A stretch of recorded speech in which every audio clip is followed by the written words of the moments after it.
கிராம மிஷனரி இயக்கம் வழங்கும் கிராமிய நேரம் என்ற இந்த நிகழ்ச்சிக்கு உங்களை அன்புடன் வரவேற்கிறோம். கிராம மிஷனரி இயக்கம் கடந்த 27 ஆண்டுகளாக சிறுவர் மற்றும் வாலிபர் மத்தியில் ஊழியம் செய்து வருகிறது.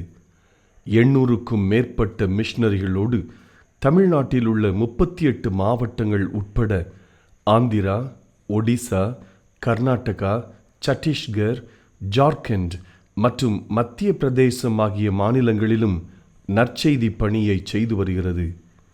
எமது இலக்கு 1,00,000 கிராமங்கள், 7,000 மிஷனரிகள், ஒவ்வொரு மாநிலத்திலும் 500 மிஷனரிகள். எமது தரிசனம் என் ஆட்டுக்குட்டிகளை மேய்ப்பாயாக என்ற வசனத்தின்படி கிராமங்களில் உள்ள சிறுவர் மற்றும் வாலிபர்களை கிறிஸ்துவுக்குள் வழிநடத்தி அவர்கள் மூலம் கிராமங்களை சுவிசேஷ மயமாக்குதல், சந்திக்கப்படும் சிறுவர் மற்றும் வாலிபர்களை நாளைய தலைவர்களாகவும் ஊழியர்களாகவும் உருவாக்குதல், ஒவ்வொரு கிறிஸ்தவரையும் ஆத்தும ஆதாயம் செய்கிறவராக மாற்றுதல். இப்பொழுதும் எமது நிகழ்ச்சிகளை ஜெபத்துடன் பார்த்து பயனடையுங்கள். செயல்படும் கிறிஸ்தவர்களாக தேவனுக்கு உங்களை அர்ப்பணிப்பது உறுதி.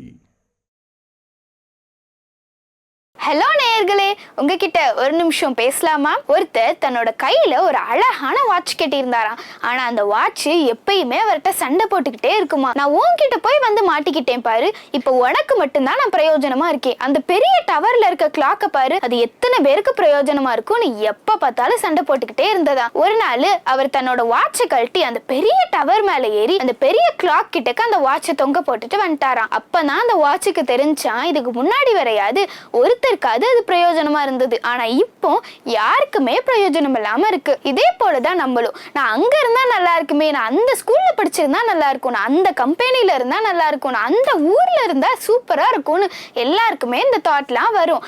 ஆனா எப்பயும் இக்கரைக்கு அக்கறை பச்சையா தான் தெரியும். சோ நீங்க இருக்க இடத்துல உங்களோட பெஸ்ட்டை கொடுத்து சந்தோஷமா வாழுங்க. ஹலோ நேயர்களே, உங்ககிட்ட ஒரு நிமிஷம் பேசலாமா? ஒரு வருஷத்தில் 365 நாட்கள் இருக்குது. அதில் மொத்த மணி நேரங்கள் 8760 மணி நேரங்கள் இருக்குது. அதில் நம்ம தூங்குறதுக்காக யூஸ் பண்ணுறது 2920 மணி நேரங்கள், வேலைக்காக யூஸ் பண்ணுறது 2920 மணி நேரங்கள், மீதி இருக்கிறது எவ்வளோன்னு தானே யோசிக்கிறீங்க? அதுவும் 2920 மணி நேரங்கள். ஏசப்பா நம்மளுக்கு எல்லாத்துக்கும் ஈக்குவலான டைம் கொடுத்துருக்காங்க. அந்த டைமை நம்ம எதுக்காக யூஸ் பண்ணுறோம்? உலக பிரகாரமான காரியங்களுக்காக யூஸ் பண்ணுறோமா, ஏசப்பாக்காக யூஸ் பண்ணுறோமா? ஒரு நிமிஷம் யோசிங்க.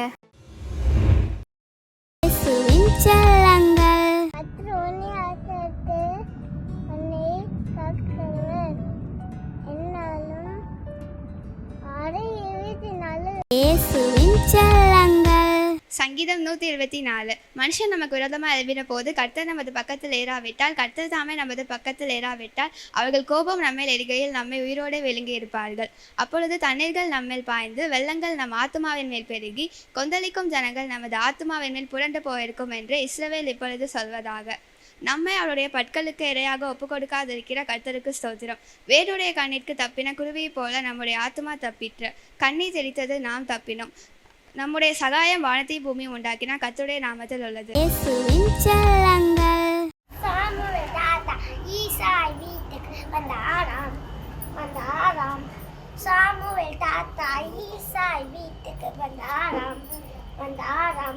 ஒன்று 2 இல்லை, 3 4 இல்லை, 5 6 7 இல்லையே. 1 2 இல்லை, 3 4 இல்லை, 5 6 7 இல்லையே. தாவீதை தேவன் உயர்த்தினாரே, இஸ்ரவேலின் ராஜாவை உயர்த்தினாரே. தாவீதை தேவன் உயர்த்தினாரே, இஸ்ரவேலின் ராஜாவை உயர்த்தினாரே. நம்மையும் ஆண்டவர் தெரிந்து கொண்டார், நிச்சயம் ஆண்டவர் உயர்த்திடுவார். நம்மையும் ஆண்டவர் தெரிந்து கொண்டார், நிச்சயம் ஆண்டவர் உயர்த்திடுவார். கர்த்தர் என் சத்தத்தையும் என் விண்ணப்பத்தையும் கேட்டதினால் அவரின் அன்பு கூறுகிறேன். சங்கீதம் 116:1. ஆபிரகாம்கிட்ட சொல்றாரு, கர்த்தரால் ஆகாத காரியம் ஒன்று உண்டோ? நீ கொஞ்சம் யோசிச்சு சொல்லுங்க. கர்த்தர் தலைவலி காய்ச்சல்லாம் சுகமாக்கிடுவாரு, கேன்சரும் சுகமாக்க மாட்டாரு. சில பேர் சொல்லிக்கிட்டு இருக்கிறான். அறிவு இல்லை. என் ஆண்டவரை குறைந்து மதிப்பிடுறது. என்னை இன்னைக்கு நிறைய பேருக்கு தன்னை குறித்து தாழ்வு மனப்பான்மை இருக்கும், என்னால் அதை செய்ய முடியாது. இயேசு கிறிஸ்துவின் இனி நாமத்தினாலே கிராமம் ஸ்ரீ இயக்க குடும்பத்தின் சார்பாக இந்த கிராமிய நேரம் என்ற நிகழ்ச்சிக்கு உங்களை அன்போடு கூட வரவேற்கிறோம். நீங்கள் நல்லா இருக்கிறீங்களா? கர்த்தர் நல்லவர். பழைய நாட்களில் நான் ஆண்டவருடைய சமூகத்தில் காத்திருந்த போது ஆண்டவர் ஒரு சில கலக்கங்கள் வரதனங்க செய்கிறது. என்னதான் பெரிய ஊழியக்காரனாக இருந்தாலும் இந்த வருஷத்தில் உள்ள தேவைகள், இந்த ஊழியத்தில் உள்ள இலக்குகள் எல்லாம் யோசித்து பார்க்கும்போது சில கலக்கங்கள் மனசுக்குள்ளே வருது பாருங்க. ஹல்லேலூயா. நான் கலக்கத்தோடு ஆண்டவருடைய சமூகத்தில் காத்திருந்த போது ஆண்டவர் என்னோடு கூட இடைப்பட்டார். அப்போஸ்தலர் 10ஆம் அதிகாரம் 20வது வசனத்தை ஆண்டவர் எனக்கு காண்பித்து கொடுத்தார். நான் உங்களுக்காக அதை வாசித்து காண்பிக்கிறேன், கவனிங்கள். நீ எழுந்து இறங்கி ஒன்றுக்கும் சந்தேகப்படாமல் அவர்களுடனே கூட போ, நானே அவர்களை அனுப்பினேன் என்று அவனுக்கு சொன்னார். அல்லேலூயா. ஆண்டவர் இந்த வசனத்தின் மூலிமா என் கூட பேசுகிறேன். இந்த வசனத்தில் வாக்கு தத்துவங்கள் ஏதாவது இருக்குதா, ஆறுதல் வார்த்தை இருக்குதா? ஒன்றும் இல்லைங்க. ஆனால் ஒரு உண்மை இருக்குதுங்க, ஒரு செய்தி இருக்குதுங்க, ஒரு கட்டளை இருக்குதுங்க. அல்லேலூயா. அந்த செய்தி கேட்குற நீங்களும் கலக்கத்தோடு பயத்தோடு இந்த வார்த்தைகளை கேட்குறீங்களா? எனக்கு சொன்ன அதே வார்த்தையை தான் ஆண்டவர் உங்களுக்கு சொல்லுகிறார். ஆண்டவர் சொல்கிற வார்த்தை என்ன? நீ எழுந்து இறங்கி ஒன்றுக்கும் சந்தேகப்படாமல் புறப்பட்டு போ. ஆமென். இந்த செய்தி கேட்கிற அருமையான தேவனுடைய பிள்ளைகளை உங்களுக்கு சொல்கிற கட்டளைங்க அது. 10 கட்டளைகள் உங்களுக்கு தெரியும். என்ன இது ஒரு 11வது கட்டளையாக நீங்கள் வச்சுக்கோங்களேன். உங்களுக்கு சொல்கிறாரு, ஒன்றுக்கு நீ சந்தேகப்படாதப்பா, நீ கிளம்பி போ, இந்த வருஷத்துக்குள்ளே புறப்பட்டு போ. ஏன் சொல்கிறாரு? எல்லாத்தையும் நான் ஆயத்தப்படுத்திட்டேன்ல, உனக்கு என்ன தேவை நான் எல்லாத்தையும் ஆயத்தப்படுத்திட்டேங்கிறார். நல்ல ஞாபகம் வச்சுக்கோங்க. அவருக்கு பிரியமான செல்ல பிள்ளைகள், அவருடைய பிள்ளைகள் உபத்திரவங்கள் எப்பொழுது வர ஆரம்பிக்குதோ அப்பொழுதே அவர்களுடைய குறைகள் எதற்காக உபத்திரவப்படுறாங்களோ அந்த உபத்திரத்தை நீக்கணும், ஒரு அற்புதம் செய்யணும்னு சொல்லி இன்னொன்றை ஆண்டவர் ஆயத்தப்படுத்தி விடுகிறார். இஸ்ரவேல் ஜனங்களுக்கு கழுதையை தேடி போன சவுல ராஜாவா மாத்துறாரு. சவுல் சரியில்லையா, தாவீது ஆண்டவர் எழுப்பிடுவார். அல்லேலூயா. எகிப்து தேசத்தில் யோசேப்பை அறியாத அநேக ராஜாக்கள் வந்து உபத்திரவப்படுத்துகிறார்கள், தம்முடைய ஜனங்களை அவர்கள் பரிதபிக்கிறார்கள். அப்பொழுது ஆண்டவர் முடிவு பண்ணிட்டார், என் பிள்ளைகளுக்கு எகிப்தில் நெருக்க வந்துருச்சு, எல்லாம் நெருக்கப்படுறாங்க. உடனே கானானை ஆயத்தப்படுத்தி வச்சுட்டார். அல்லேலூயா. அருமையான இந்த செய்தி கேட்கிற சகோதரன், உனக்கு உரிய எல்லாவற்றையும் ஏற்கனவே ஆயத்தப்படுத்தியாச்சப்பா, படுத்தியாச்சு. உன் வேலை என்ன தெரியுமா? ஒன்றுக்கும் சந்தேகப்படாமல் கிளம்பி போய் ஆயத்தப்படுத்தின ஆசீர்வாதங்களை சுதந்திரிக்கிறது தான் வேலை. அல்லேலூயா. பாலும் தேனும் ஓடுகிற கானானை சுதந்திரிக்கணும். இஸ்ரவேல் ஜனங்கள் வனாந்திரத்தில் போகும்போது அவங்க விதைக்க முடியாது, ஏன்னா உழவா செய்ய முடியும், தோட்ட வேலையாக செய்ய முடியும், சாப்பிட்றதுக்கு சாப்பாடெல்லாம் அதெல்லாம் செய்ய வேண்டியதில்லை. இவன் என்ன செய்யணும்? அங்கே வெளிச்சம் வரும், மேகஸ்தம்பம் அக்னி ஸ்தம்பம் வரும், அதை அப்படியே பின்தொடரணும். மேகஸ்தம்பம் அக்னி ஸ்தம்பம் நின்றுச்சுன்னா அங்கேயும் கூடாரம் போட்டுடணும். கூடாரத்தில் அந்த இடத்துல தண்ணி இருக்குமா, ஹோட்டல் வசதி இருக்கா? ஒன்றும் இருக்காது. அவங்க ஒரு காரியத்துக்கு கவலைப்பட வேண்டியதில்லை. அவங்க என்ன செய்யணும்? நல்ல நைட்டில் தூங்கணும். தூங்கி எந்திரிச்சு காலையில் அப்படி எப்போ எந்திரிச்சு கூடாரத்துக்கு வெளியே வந்தால் பல கிலோமீட்டர் நீ நடந்து போக வேண்டியதில்லை. உன் வீட்டு வாசல் படியிலேயே மண்ணா அங்கே இருக்குங்க. அந்த மண்ணா சாதாரணமாக நினச்சிடாதீங்க. அந்த இஸ்ரவேல் ஜனங்கள் மண்ணாவை தின்னு அது சளிச்சு போயிடுச்சு. இந்த மண்ணாவை தவிர எங்களுக்கு என்ன இருக்குன்னு என்ன பொதுன்னு இல்லை புலம்புறாங்க பாருங்க. மண்ணாங்கிறது எவ்வளோ கிரேட்டுப்பா. அதுக்கு உள்ள டெஃபினிஷன் என்ன தெரியுமா? மண்ணா எப்படி இருக்குமா? தேனிட்ட பணியாரம்னு சொல்லி போட்டிருக்குதுங்க. பணியாரம் சாப்பிட்ருக்கீங்களா? எங்கள் ஊர்லனா ஒரு பாட்டியம்மா பணியாரம் சுடுவாங்க, பல்லு விளக்காமல் சின்ன பிள்ளையில சாப்பிட்ருவாங்க. அது பயங்கர டேஸ்ட்டாக இருக்கும். இப்போல்லாம் அப்படி கிடைக்கிறது இல்லை பாருங்கள். அல்லேலூயா. இது என்ன பணியாரம்? தேனிட்ட பணியாரம். எங்கே போய் மாவாட்டுவார், எப்படி அடுப்பு இருக்கும், அதெல்லாம் கவலை கிடையாது. அருமையான தேவனுடைய பிள்ளைகளே, உன்னை போஷிப்பதற்காக ஆண்டவர் எல்லாவற்றையும் ஆண்டவர் ஆயத்தப்படுத்தி விட்டார். வா வேலை என்ன தெரியுமா? சந்தேகப்படாமல் கிளம்பி போகணும். ஒன்றுக்கும் சந்தேகப்படாமல் கிளம்பி போகணும். அதை நீ சுதந்திரிக்கணும். மண்ணாவை பிறக்க வேண்டிதான். எங்கள் ஊரில் சொல்ல பிறக்கி திங்க வேண்டிதானே, அவ்வளோதாங்க. என்ன பாருங்கள், இப்போல்லாம் அப்படி ஒரு சிஸ்டர் இருந்துச்சுன்னா இப்போ 800 மிஸ்டரிகள் தான் இருக்கிறாங்க. ஏன் பல ஊழிய மிஸ்டரிகளை அவங்கள எடுக்கிறது தயங்கமாக இருக்குது. நம்ம ஃபினான்சியல்லாம் பார்க்க வேண்டி இருக்குது. நீங்கள் ஜெபம் பண்ணுங்க, மாதந்தோறும் எங்களுடைய மிஸ்டரிகளை தாங்குகிற குடும்பத்தார்கள் எழுமணுங்க.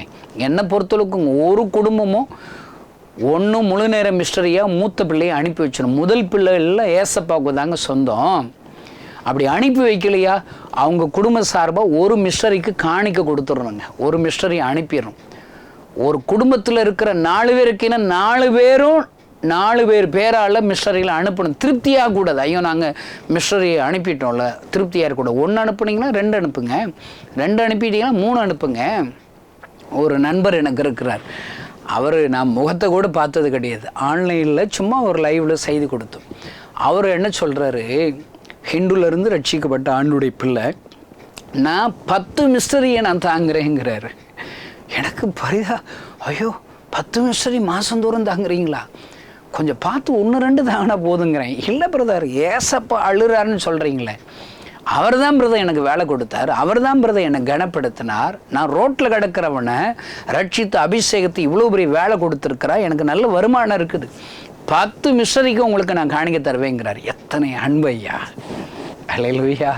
இப்படிப்பட்ட அன்புள்ள என் ஆண்டவருடைய ஊழியத்தை தியாகத்தோடு கணக்கு பார்க்கக்கூடாதுங்க. ஏசப்பாவுக்கு கொடுக்கறதுக்கு உங்களுக்கு கணக்கு பார்த்தா ஏசப்பா வருமானம் கொடுக்குறாரு,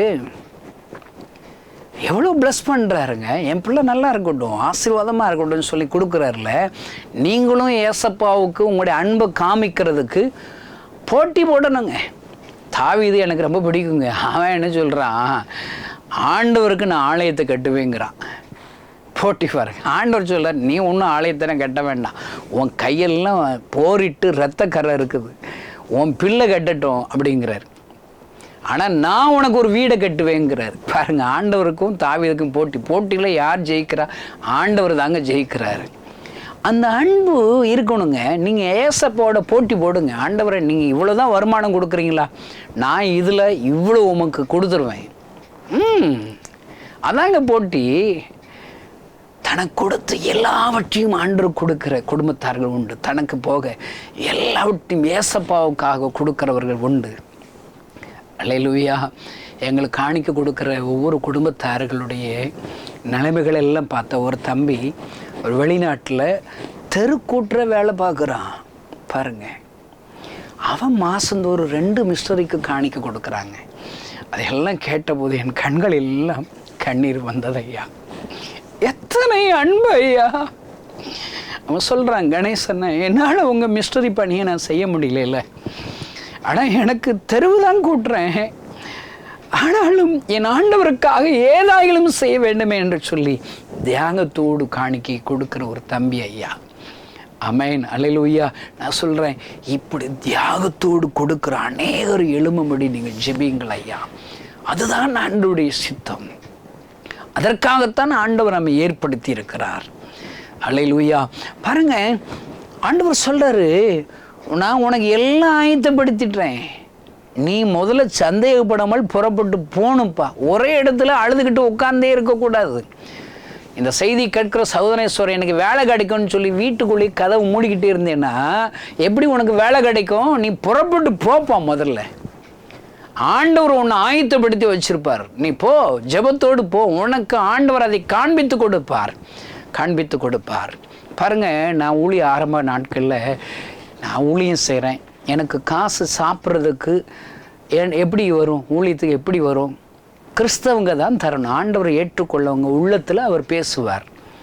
பார்வோன் இருதயத்தை திறக்கிறது போல ஆண்டவர் என்ன செய்வார்? நிறைய ஸ்பான்சர்கள் உள்ளத்தில் ஆண்டவர் பேசுவார். அவர் பேசாமல் ₹1 காணிக்க வராது. அல்லேலூயா. கிறிஸ்தவங்க தானங்க தரணும். எனக்கு இந்த விஷயமே தெரியாது. ஒரு கிராமத்துலனா ஒரு அம்மா ₹5 எனக்கு காணிக்க கொடுத்துட்டாங்க. ஒரு கிராமத்தில் நான் அந்த அம்மாட்ட தூக்கி எரிஞ்சிட்டேன் மூஞ்சியில். என்ன நீ என்ன பிச்சைக்காரன் நினைக்கிறியா? அந்த பாட்டியம்மா நீ என்ன பிச்சைக்காரன் நினச்சியா? நான் ஏசப்பாவுக்காக ஊழித்து வரேன். நான் ஏன் ஊழித்து தெரியுமா? ஏசப்பா எனக்கு உயிர் கொடுத்துருக்கிறார். சாக கடந்து எனக்கு உயிர் கொடுத்துட்டார். டாக்டர் 6 மாதத்துல செத்து போயிடுவேன்னு சொன்னார்ல. ஏசப்பாவை நம்பினேன், ஏசப்பா இடத்துல அழுதேன், ஏசப்பா எனக்கு புதிய இருதயத்தை கொடுத்துட்டாரு. அல்லேலூயா. இந்த செய்தியை கேட்குற நீங்கள் யாருனாலும் சரிதாங்க, நான் உங்களுக்கு ஒரு செய்தி சொல்கிறேங்க. எந்த வியாதி படுக்கையில் இருந்தாலும் சரி, ஏசப்பாவால் சுகப்படுத்த முடியாத ஒரு வியாதி இந்த உலகத்தில் இருக்காங்க. சொல்லுங்க பார்க்கலாம். அவர் ஆபிரகாம்கிட்ட சொல்றாரு, கர்த்தரால் ஆகாத காரியம் ஒன்று உண்டோ? நீங்கள் கொஞ்சம் யோசிச்சு சொல்லுங்க. கர்த்தர் தலைவலி காய்ச்சல்லாம் சுகமாக்கிடுவார், கேன்சரை சுகமாக்க மாட்டார். சில பேர் சொல்லிக்கிட்டு இருக்கிறான். அறிவு இல்லை. என் ஆண்டவரை குறைந்து மதிப்பிடுறது. இன்னைக்கு நிறைய பேருக்கு தன்னை குறித்து தாழ்வு மனப்பான்மை இருக்கும். என்னால் அதை செய்ய முடியாது. எரேமியா சொல்கிறாரு, என்னால் பேச முடியாது, நான் சின்ன பையன். இப்படி சொல்லி தான் ஊழியமே ஒன்றும் உருப்படலை பாருங்கள். 21 நூற்றாண்டு ஊழியம் செஞ்சுட்டும் நம்ம இந்தியாவை சந்திக்கவே முடியல. நான் ரட்சிக்கப்பட்டு வரும்போது 5% கிறிஸ்தவன்னு சொன்னாங்க. 25 வருஷம் ஒழிஞ்சிட்டு இப்பயும் அந்த 5% தான். எங்கெங்க ஊழியம் நடக்குதுங்க? ஊழியம் நடக்குது. தாவீது நாளுக்கு நாள் விருத்தி அடைந்தான் அப்படி போட்டிருக்குது. எங்கள் ஊழியக்காரங்க நாளுக்கு நாள் வயிறு தாங்க விருத்தி அடையுது. எனக்கும் வயிறு வச்சிருச்சுங்க. நீ எனக்காக ஜெபம் பண்ணுங்க, நான் உருப்படணும்னு சொல்லி. அல்லேலூயா. அருமையான தேவனுடைய பிள்ளைகளே, ஊழியம் வளரலை. காரணம் என்ன? ஆண்டவரை நேசிக்கிறவர்கள், அன்பு செலுத்துவர்கள் ரொம்ப குறைஞ்சிட்டாங்க. அருமையான தேவனுடைய பிள்ளைகளே, இப்போ ஏசப்பா இங்கே சொல்லி கொடுக்குறாரு, ஒன்றுக்கும் சந்தேகப்படாமல் நீ புறப்பட்டு போப்பா, புறப்பட்டு போ. நான் உனக்கு எல்லாம் ஆயத்தப்படுத்தி வச்சிருக்கிறேன். எனக்கு ஆரம்ப காலங்களில் தெரியாது கிறிஸ்தவங்க காணிக்க கொடுப்பாங்கன்னு தெரியாது பாருங்க. அதுக்கப்புறம் தான் பசிக்குது, வீட்டில் சோறு போட மாட்டுறாங்க, எல்லாம் திட்டுறாங்க, மதம் மாற்ற பரப்பிட்டேடான்னு சொல்கிறாங்க. அப்போ ஆண்டவடத்தில் வந்து ஜெபம் பண்ணாங்க, ஏசப்பா நீங்கள் என்ன காசு தர மாட்டீங்க ஜெபம் பண்ணா ஒரு நாள் ஃபுல்லாக ஒரு ஜெபங்க. ஏசப்பா காசு தாங்க ஊழித்து போவேன்னு சொல்லி ஜெபிச்சுட்டே இருந்தேன். காசு வரல, ஊழியத்து போல இல்லை. ஊழியத்தை டிவோர்ஸ் பண்ணிட்டேங்க நாங்கள்.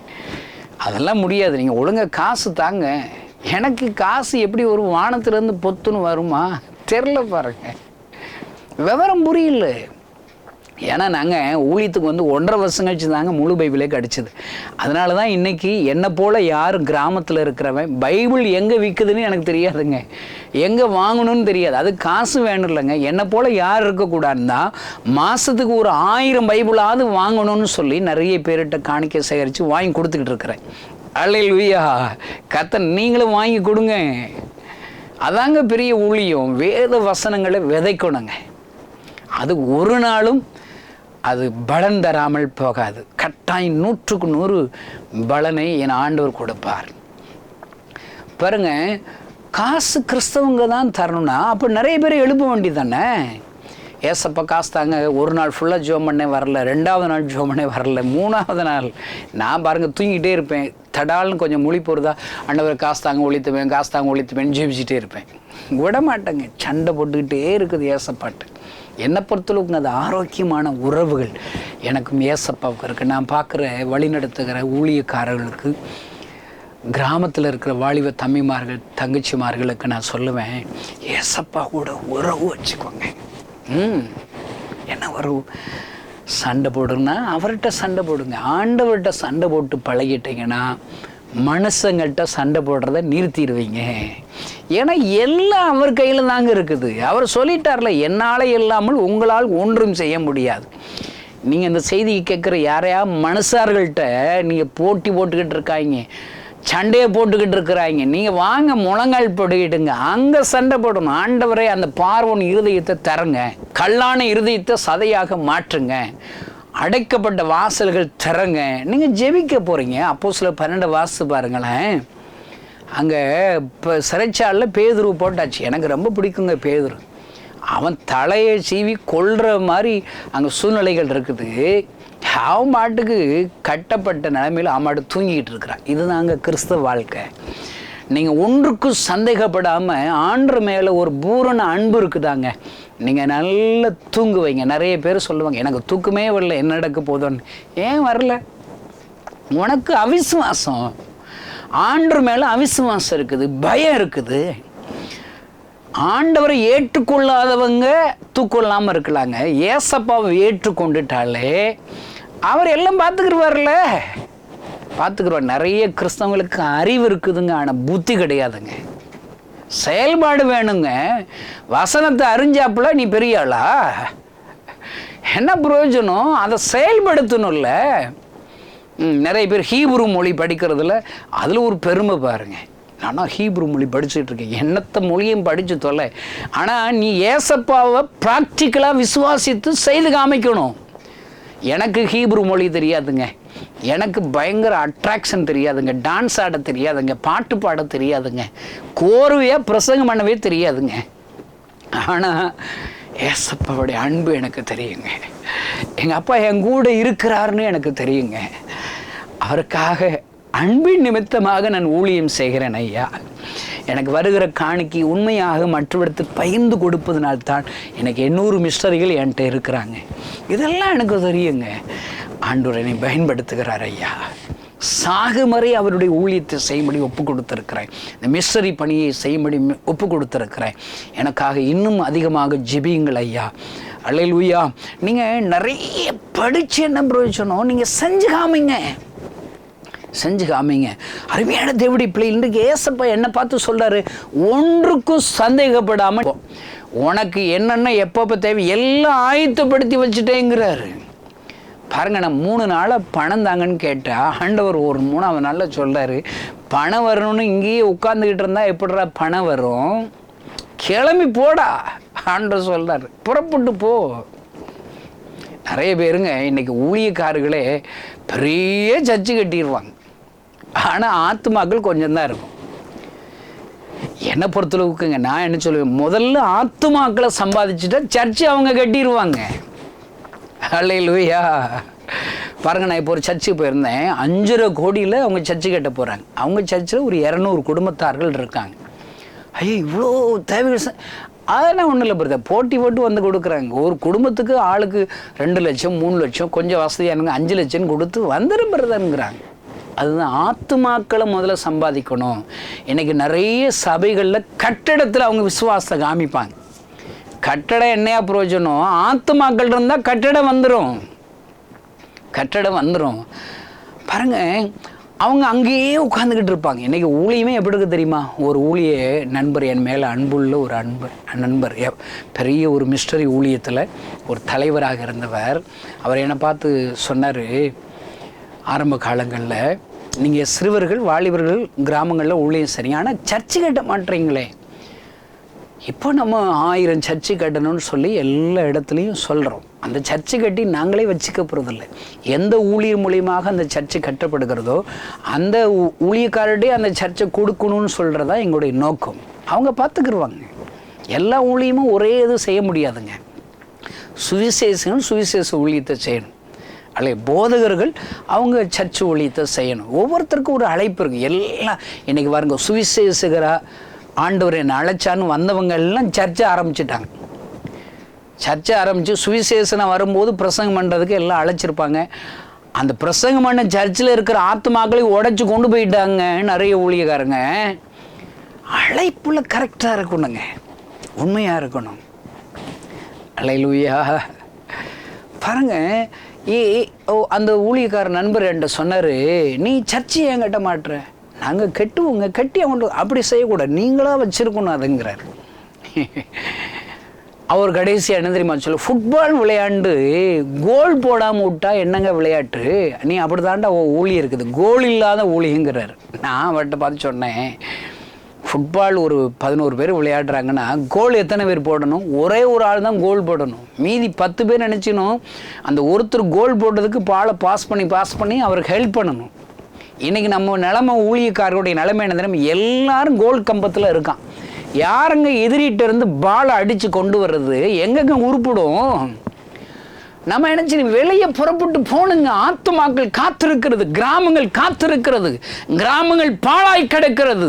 சிறுபிள்ளைகள் வாலிபர்கள் அங்கு ஆண்டவரை தேடும்படி வாஞ்சியோடு விருப்பத்தோடு யாராவது எனக்கு நல்லது சொல்லட்டும், நல்வழியை காண்பிக்கட்டும் என்ற ஆத்துமாக்கள் காத்திருக்கிறார்கள். ஆண்டவருடைய சத்தம் என்ன தெரியுமா? அறுவடை மிகுதி, வேலையாட்களை குறைவு. அறுவடை ரொம்ப இருக்குதுங்க, ஊழியக்காரங்க இல்லை. புறப்பட்டு போகணுங்க, வெளியே கிளம்பி போகணும். சும்மா அமிழ் பேபி மாதிரி நல்ல சாப்பிட்டு வீட்லேயே தூங்குனா எப்படிங்க ஆத்துமாக்கள் வரும், சபை எப்படிங்க வளரும்? ஆண்டவர் சொல்றார், புறப்பட்டு போ, ஒன்றுக்கு சந்தேகம் அவனுக்கு புறப்படுனா எல்லாத்தையும் ஆயத்தப்படுத்திட்டேன்னு சொல்றாருங்க. ஆண்டவர் 3ஆவது நாள் சொன்னதில் நான் கிளம்பி போனேங்க. ஆண்டவரே, நான் போய் சுவிசேஷ ஊழியத்தை செய்வேன், ட்ராக்ஸ் கொடுப்பேன் ஒரு கிராமத்தில். பாருங்கள், இயேசுவனை நேசிக்கிறேன். ஒரு 10 வீட்டில் ட்ராக்ஸ் கொடுத்து 11ஆவது வீட்டில் கொடுக்க போனால் ஒரு கொடை பிடிச்ச ஒரு அம்மா வந்தாங்க. அவங்ககிட்ட சொன்னால் அவங்க சொல்கிறாங்க, கணேசன், உங்கள் பேர் கணேசனா? என்னை விசாரிச்சுக்கிட்டாங்க. தம்பி, நான் மெட்ராஸில் வேலை பார்க்குறேன், அங்கே போய் தான் ஏசப்பாவை பற்றி என் கூட வேலை பார்க்குறோன்னு சொல்லி நான் ரட்சிக்கப்பட்டு சர்ச்சுக்கு போகிறேன். இவ்வளோ வருஷத்துக்கு அப்புறம் தான் இந்த ஆண்டோட அன்பு தெரியுது. சிறுபிள்ளையாக இருக்கும்போது, வாலிபு பருவத்தில் இருக்கும்போது யாராவது எங்கள் ஊருக்கு இந்த ஏசப்பா பற்றி சொல்லியிருந்தா நான் சின்ன பிள்ளையிலே ரட்சிக்கப்பட்டிருப்பேன்னு சொல்லி இந்த கிராமத்துக்கான ஜெபிச்சுக்கிட்டே இருந்தேன் தம்பி. ஆனால் 3 நாளாக எனக்கு சரியாக ஊருக்கு போகணுன்னு ஆண்டவர் என்கிட்ட பேசிக்கிட்டே இருந்தார். லீவ் போட்டு நான் வந்த அன்னைக்கு என் ஜெபத்தை கேட்டு ஒன்றை ஊழியத்துக்கு அனுப்பி வைக்கிறாரே, எவ்வளோ பெரிய சந்தோஷம்னு ஒரு 1000 ரூபாய் காணிக்க கொடுத்தாங்க. அல்லேலூயா. பாருங்க, ஆண்டவர் ஆயத்தப்படுத்தி வச்சிருக்கிறார் ஐயா எனக்கு தேவையான பணத்தை. நல்ல ஞாபகம் வச்சுக்கோங்க. ஆதியாகமம் 21ஆம் அதிகாரத்தில் ஆகார் வனாந்தரத்திலே அழுகிறாள். ஆனால் அவளுக்கு தெரில பாருங்க, எந்த இடத்துல உட்கார்ந்து அழுதாலோ அதே இடத்துல ஒரு துறவு ஆண்டவர் காண்பிச்சு வச்சிருக்கிறார், ஆயத்தப்படுத்தி வச்சிருக்கிறார். கண்ணு தெரில.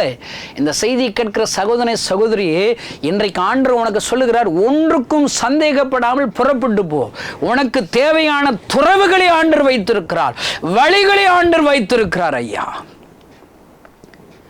எல்லாம் சுதந்திரிங்க. பாருங்க, ஆண்டவர் பாருங்க, தண்ணி இல்லைன்னு சொல்லி யாத்திராங்க 17 அதிகாரத்தில் எல்லாம் புலம்புறாங்க. ஆனால் அங்கே பார்த்தீங்கன்னா அங்கே தண்ணி வச்சிருப்பாருங்க. நம்மளை சுற்றி ஆண்டவர் அற்புதம் செய்ய முடியும். உன் கண்ணு முன்னுக்க எல்லாம் ஒன்றும் இல்லைன்னு இருக்கலாம். ஆனால் ஆண்டவர் நினைச்சாருன்னா என்ன தெரியுமா நடக்குது? கற்பாறையிலிருந்து நீரேற்றி உண்டாக்குகிறார். அல்லேலூயா. நீ சந்தேகப்படாமல் இப்போ அவர் என்ன வேணாலும் செய்வாருங்க.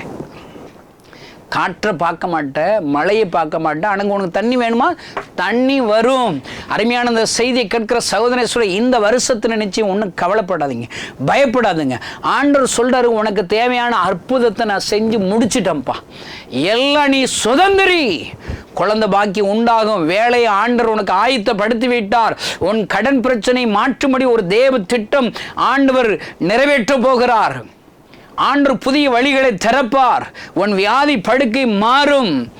ஆண்டவர் தம்முடைய வல்லமை விளங்க செய்யும்படி ஆண்டவர் உங்கள்கிட்ட சொல்றார், நான் எல்லாம் ஆயத்தப்படுத்த, ஒன்றுக்கு சந்தேகப்படாமல் நீ போ, சுதந்திரி என்று கர்த்தர் சொல்லுகிறார். எல்லா கண்களை மூடி ஆண்டவர் கைகளை நம்ம ஒப்பு கொடுப்போம். பரலோகத்தில் இருக்கிற எங்கள் அன்பு தகப்பனை, ஒன்றுக்கும் சந்தேகப்படாமல் புறப்பட்டு போ என்று பேதுருக்கு சொன்ன வார்த்தையை இந்த செய்தி கேட்கிற ஒவ்வொருவருக்கும் நீர் சொல்லியிருக்கிறேன். நான் எல்லாம் ஆயத்தப்படுத்தி இருக்கிறேன் அப்பா. இந்த செய்தியை கேட்கிற ஒவ்வொருவரும் நீர் ஆயத்தப்படுத்தின அந்த அற்புதத்தை சுதந்திரிக்க உதவி செய்வீரா. என்ன அற்புதம் தேவை என்று இந்த நாளில் என்னோடு கூட சேர்ந்து ஜெபிக்கிறார்களோ அந்த அற்புதம் இயேசுவின் நாமத்தினாலே ஒவ்வொருவருக்கும் நடப்பதாக மகிமையான காரியத்தை செய்யும் இயேசுவின் நாமத்தினால் பிதாவே, ஆமென். இந்த செய்தி நிச்சயமாக உங்களை செயல்பட தூண்டிருக்கும் என விசுவாசிக்கிறோம். நீங்களும் எங்களோடு இணைந்து தேவனுக்காக ஏதாவது செய்ய விரும்புகிறீர்களா? கீழ்கண்ட எங்களது ஊழிய திட்டத்திற்காக ஜெபிக்க முன்வரலாமே.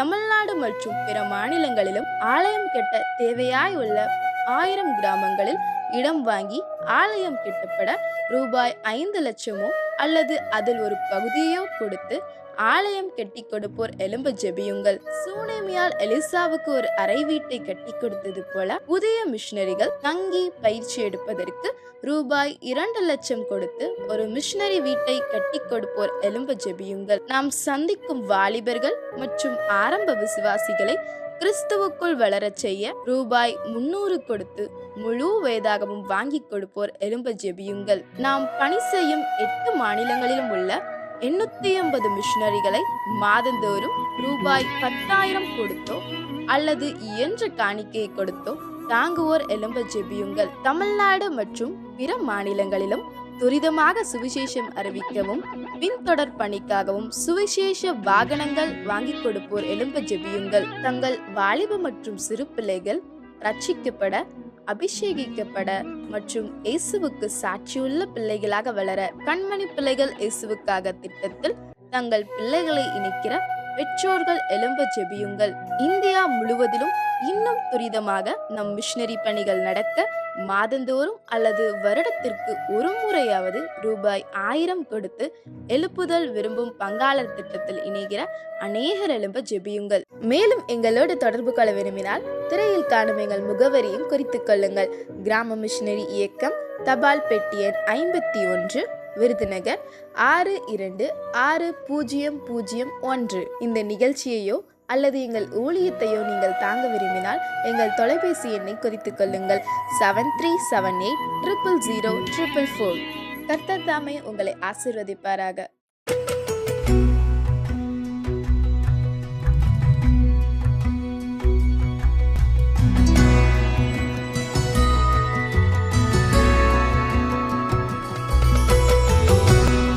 கர்த்தருடைய பரிசுத்த நாமத்துக்கு ஸ்தோத்திரம். என்னுடைய பெயர் நவமணி கிளாடிஸ். என்னுடைய ஊரு ஆந்திர பிரதேஷ்ல பிறந்த நான். சின்ன வயசுல இருந்தே என் குடும்பம் கிறிஸ்துவ அறிஞ்ச குடும்பம் தான். இருந்தாலும் அப்படி இருக்கிற சூழ்நிலையில எங்க அப்பா அம்மா எல்லாருமே சர்ச்சுக்கு யாரும் போக மாட்டாங்க. எங்களை மட்டும் சர்ச்சுக்கு அனுப்பிடுவாங்க, போங்க போங்கன்னு சொல்லிட்டு. அப்ப நான் சின்ன வயசா இருக்கும் போதே நான் சர்ச்சுக்கெல்லாம் போவேன். எல்லாரும் மாதிரி போயிட்டு உட்காந்துட்டு வந்துடுவேன். அதுதான் எனக்கு தெரியும். நான் 3வது படிக்கும் போதே நான் கிறிஸ்டின் ஹாஸ்டல்ல கொண்டு போய் என்னை விட்டுட்டாங்க. ஹாஸ்டல்ல விடும்போது எப்படி ஜெபம் பண்ணும், எப்படி பைபிள் படிக்கணும்னு எனக்கு எதுவுமே தெரியாது. 5வது படிக்கும் போதுதான் எனக்கு இப்படி ஜெபம் பண்ணும் அப்படின்னு சொல்லி நான் கொஞ்சம் கொஞ்சமா நான் ஜெபம் பண்ணிட்டு நான் கற்றுக்கொண்டேன். சண்டே கிளாஸ் எல்லாம் போய் நான் அட்டன் பண்ணுவேன். போகணுன்றதுக்காக நான் போவேனே தவிர மனப்பூர்வமா அந்த இடத்துல நான் போய் உட்காந்து சண்டே கிளாஸ் அட்டன் பண்றது அது மாதிரிலாம் நான் வச்சுக்க மாட்டேன். போவேன், சர்ச்சை பாப்பா வந்துருவேன். இப்படி இருக்கிற ஒரு சூழ்நிலை அந்த ஹாஸ்டல்ல 7வது வரையும் தான் நான் படிச்சுட்டு என்ன 8வதுக்கு வெளியில அனுப்பிட்டாங்க. அப்போ கொண்டு போய் ஒரு கவர்மெண்ட் ஹாஸ்டல்ல கொண்டு போய் என்ன சேர்த்தாங்க. நான் ஹாஸ்டல்ல படிக்கும் போது சர்ச்சுக்கு போகும்போது அந்த சர்ச்சு பாஸ்டர் தான் என்ன பண்ணாரு, என்னை முழுசா என்னை வழி நடத்தினாரு. சரியாவே எனக்கு படிப்பு வராது, எனக்கு எதுவுமே எனக்கு தெரியாது. அப்ப நான் ஏசப்பா கிட்ட நான் பண்ண, ஏசப்பா நான் நல்லா படிக்கணும், ஏசப்பா நான் நல்ல மார்க் வாங்கணும், எல்லாரும் நல்லா படிக்கிறாங்க, எனக்கு நல்லாவே படிப்பு வரலையே ஏசப்பான்னு சொல்லிட்டு நான் அழுது, நான் தனிமையா இருக்கும் போதெல்லாம் நான் முட்டி போட்டு நான் ஜெபம் பண்ணுவேன் ஏசப்பா கிட்ட. அப்படி நான் ஜெபம் பண்ணும்போது 10th நல்லா மார்க் எடுத்தேன். உங்களுக்காக ஊழியம் செய்யற ஆண்டவரேன்னு யதார்த்தமா நான் ஒப்பு கொடுத்தேன். பிளஸ் முடிச்சிட்டேனே எனக்கு ஒண்ணுமே நர்சிங்ல சேர்த்துட்டாங்க. ஊழியத்துக்கு ஒப்பு கொடுத்துட்டே நான் மறந்துட்டேன். அங்க போனோடனே ஒரு 3 மாசத்துல ஏகப்பட்ட பிரச்சனை. அந்த பிரச்சனையெல்லாம் என்னால இருக்க முடியல, நான் படிக்க மாட்டேன்னு சொல்லிட்டு அங்கிருந்து மறுபடியும் வந்துட்டேன். ஊர்ல ஒரு அண்ணன் என்ன பண்ணாரு, இது மாதிரி ஒரு பைபிள் காலேஜ் இருக்குதுமா, நீ போய் படிக்கிறியா அப்படின்னாங்க. என்னை கொண்டு போய் சேர்த்தாங்க. அங்க போயிட்டு ஒரு 2 வருஷம் நான் படிச்சேன். அங்க போனோடனே முழுசா ஏசப்பாவை என் மனசுக்குள்ள நான் ஏத்துக்கினேன். உண்மையிலே கடவுள் உயிரோடு இருக்கிறாரு, உண்மையான தெய்வம் மீது நான் அறிந்து கொண்டேன். அறிஞ்சிட்டு ஏசப்பாக்காக நான் ஊழியம் செய்யணும், உமக்காக நான் வைராக்கியமா இருக்கிறேன் ஏசப்பா, எனக்கு நீங்க எவ்வளோ நன்மையை செஞ்சிருக்கிறீங்க. நான் ஊழியத்துக்கு போனது நிமித்தமா எங்க வீட்டுல இருக்கிற வறுமையெல்லாம் மாறிடுச்சு. எல்லாருமே ஒரு சமாதானத்துக்குள்ள வந்துட்டாங்க. எங்க அண்ணனை நல்ல ஒரு சபைக்கு போக ஆரம்பிச்சாச்சு. எங்க அக்காவுக்கு நல்ல ஒரு ஆவிக்குரிய மகனை பார்த்து திருமணம் பண்ணி வச்சாங்க. அப்போ நல்லா மாறிடுச்சு. அப்ப எனக்குள்ள ஒரு விசுவாசம் வந்துச்சு, ஏசப்பா நான் ஊழியத்துக்கு வந்தது நிமித்தமா தான் என் குடும்பத்தை நீ ஆசீர்வச்சிருக்கிறீங்க ஆண்டவரே, அதனால நான் உமக்காக நான் ஊழியம் செய்ய போறேன். நான் ஒப்பு கொடுத்து நானும் ஜெபம் பண்ணேன். ஏசப்பா எனக்கு நல்ல ஒரு ஊழியக்கார கணவரா எனக்கு நீங்க கொடுங்க ஏசப்பா. நான் ஜெபம் பண்ணேன். அதே மாதிரிதான் ஏசப்பா என்னுடைய ஜெபத்தை கேட்டு நல்ல ஒரு ஊழியக்கார கணவரா எனக்கு கொடுத்தாரு. குடும்பமா இந்த கிராம மிஷனரி இயக்கத்துல நாங்க ஊழியம் செஞ்சுட்டு இருக்கிறோம். என்ன ஏசப்பா இந்த இடத்துல ஒரு சாட்சியா நிறுத்தது போல கண்டிப்பா இந்த சாட்சியை கேட்கிற உங்களையும் ஆண்டவர் நிச்சயமா உங்களை ஒரு சாட்சியா நிறுத்துவாரு.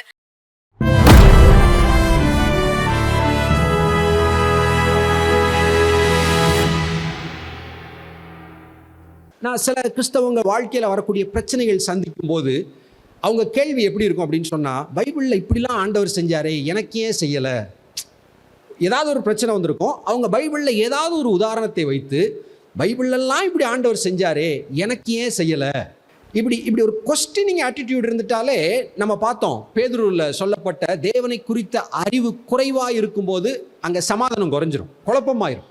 என்னடா தானியேலுக்கு தேவதூதன் அனுப்புனாரு, எனக்கு அனுப்பலை, அப்போ பைபிள் பொய்யா, பைபிள் கதையா, இல்லை அந்த காலத்தில் ஆண்டவர் இப்படி செஞ்சாரா, அப்படி 1000 கேள்விகள் வருவதற்கு வாய்ப்பு இருக்கிறது.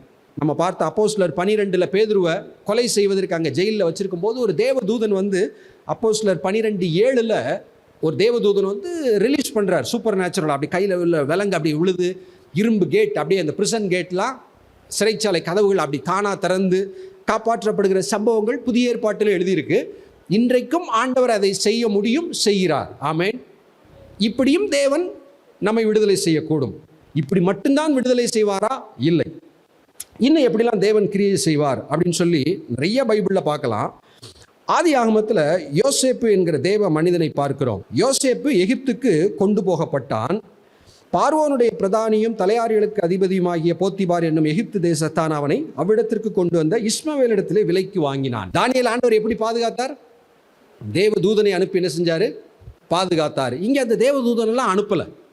நமக்கு கேள்வி வருது திடீர்னு, அப்போ யோசேப்பு ஏதாவது தப்பு பண்ணியிருப்பாரோ, கர்த்தர் கூட இல்லையோ அப்படின்னு நமக்கு கேள்வி இமீடியட்டாக வந்துடும். தானியேல் கூட தேவதூதர்கள் வந்து பாதுகாத்தாங்களா, நமக்கு ஒரு நம்பிக்கை, பரவாயில்ல தானியேல் வந்து அப்போ கர்த்தர் கூட இருக்கிறார் அப்படின்னு நமக்கு தெரியுது. நமக்கு யோசேப்பு போன்றவர்களை பார்க்கும்போது நமக்கு என்ன தெரியுமா கேள்வி வரும்? ஏன் இவருக்கு ஆண்டவர் உடனே ஒன்றும் செய்யலை, இவர் சரியாக ஜெபம் பண்ணியிருக்க மாட்டார் இப்படின்னு நம்ம ஈஸியாக சொல்லிடுவோம். சொல்லிடக்கூடாதுன்னு தான் 2வது வசனத்தில் எழுதியிருக்கு 39:2, கர்த்தர் யோசேப்போட இருந்தார். ரொம்ப முக்கியமான ஒரு அந்த அந்த கண்டினியூட்டி ரொம்ப முக்கியமானது. 39:1 எழுதியிருக்கு, போத்திபார் விலைக்கு வாங்குகிறான், இஸ்மவேலர்கள் விற்கிறார்கள். கேள்வி, கர்த்தர் கைவிட்டு விட்டாரா? இல்லவே இல்லை, கர்த்தர் யோசேப்போடு இருந்தார்.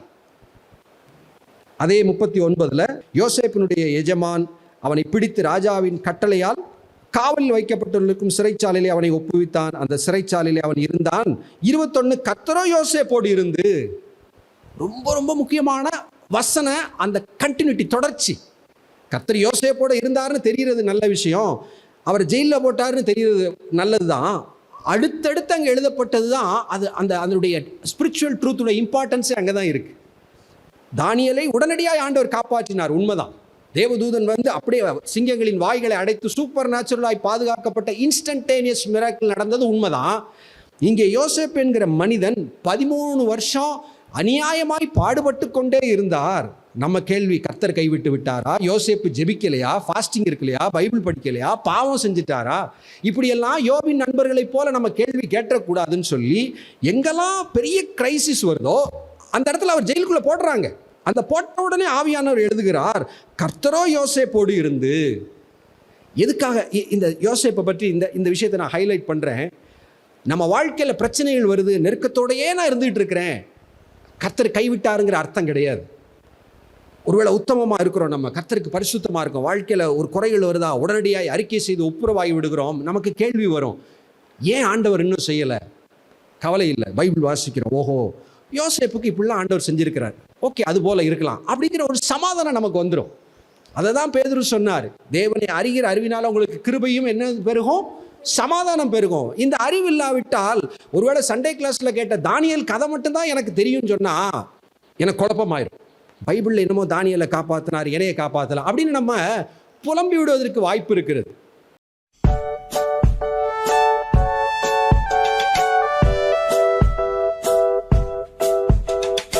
ஹலோ குட்டி செல்லங்களே, இன்னைக்கு கூட ஒரு அழகான ஒரு பாட்டு கற்றுக்க போகிறோம். குயில் கூவுறதை கேட்டிருக்கீங்களா?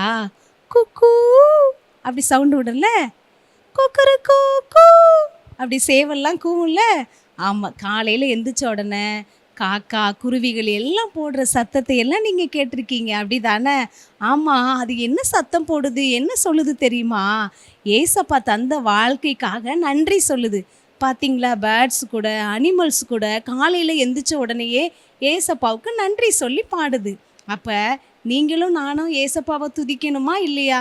காலையில் எந்திரிச்ச உடனேயே தேங்க்யூ ஜீசஸ், இந்த நாளை எனக்கு தந்ததுக்காக நன்றி, நீங்கள் எனக்கு தந்த அந்த வாழ்க்கைக்காக நன்றின்னு சொல்லிட்டு அந்த நாளை நீங்கள் தொடங்கணும். ஓகேவா குட்டீஸ்? அதை பற்றின ஒரு பாட்டை தான் அக்கா இன்னைக்கு சொல்லித்தர போகிறோம். ஓகே, நாங்கள் ஒரு தடவை பாடுறோம், அடுத்ததான் ஆக்சன் கற்றுக்கிறோம், நீங்கள் ரெடியா இருங்க. கொக்கரக்கோ கொக்கரக்கோ கொக்கரக்கோ கொக்கரக்கோ சேவல் பாடும் பாட்டு, அது சந்தோஷ பாட்டு. குக்கு குக்கு குக்கு குக்கு குக்கு குக்கு குக்கு குயில் பாடும் பாட்டு, அது சந்தோஷ பாட்டு.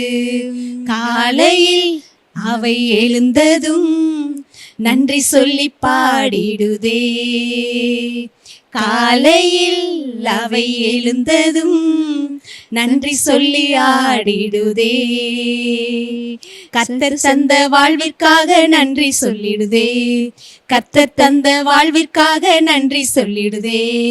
கொக்கரக்கு கொக்கரக்கு கொக்கரக்கு கொக்கரக்கு குக்கு குக்கு குக்கு குக்கு குக்கு குக்கு.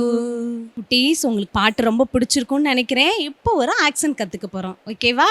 அக்கா ஆக்ஷன் பண்ணுறதை பாருங்க. அடுத்து நீங்களே எந்திரிச்சு இந்த ஆக்ஷனை பண்ணி ஏசப்பாவை சந்தோஷப்படுத்தலாம். ஓகேவா? கொக்கரக்கோ கொக்கரக்கோ கொக்கரக்கோ கொக்கரக்கோ சேவல் பாடும் பாட்டு அது சந்தோஷ பாட்டு.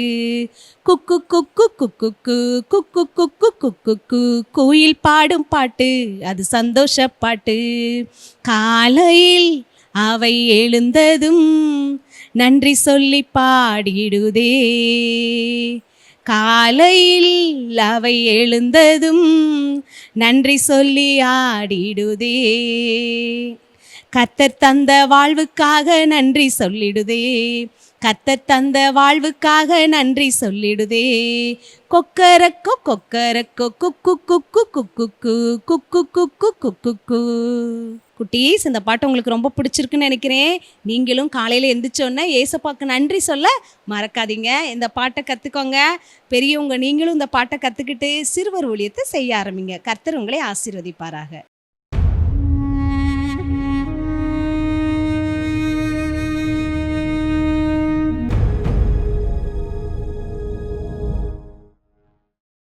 ஆண்டவராகிய இயேசு கிறிஸ்துவின் நாமத்தினாலே உங்கள் யாவருக்கும் என்னுடைய அன்பின் வாழ்த்துக்களை தெரிவிக்கிறேன். ஒரு கிராமத்தில் 2 பேர் இருந்தாங்க. 2 பேரும் சந்தோஷமாக வாழ்ந்துக்கிட்டு இருந்தாங்க. திடீர்னு பார்த்தா ஒரு நாள் அவங்க 2 பேருக்கும் சண்டை வந்துருச்சு. சண்டை வந்தோடனே என்ன பண்ணாங்கன்னா, இடத்த பிரிச்சுக்கிட்டாங்க. பிரித்த உடனே இடையில ஒரு பெரிய காம்பவுண்ட் சவர் கட்டினாங்க. காம்பவுண்ட் சவர் கட்டி இந்த பக்கம் உள்ளவருக்கு ஒரு 4-5 மரம் இருந்துச்சு, இந்த பக்கம் உள்ளவருக்கு ஒரு 4-5 மரம் இருந்துச்சு. காலையில் எந்திப்பாங்க. அந்த வீட்டுக்காரரு குப்பையெல்லாம் இந்த வீட்டில் வந்து விழும், இந்த வீட்டுக்காரர் குப்பை அந்த வீட்டில் வந்து விழும். 2 பேரும் படபடன்னு கூட்டி என்ன பண்ணுவாங்கன்னா, இது ஓன் குப்பைன்னு சொல்லி அந்த வீட்டுக்காரர் குப்பையில் கொண்டு போய் அந்த வீட்டுக்காரர் காம்பவுண்ட் சவரை தாண்டி அவர் போட்டுருவார்.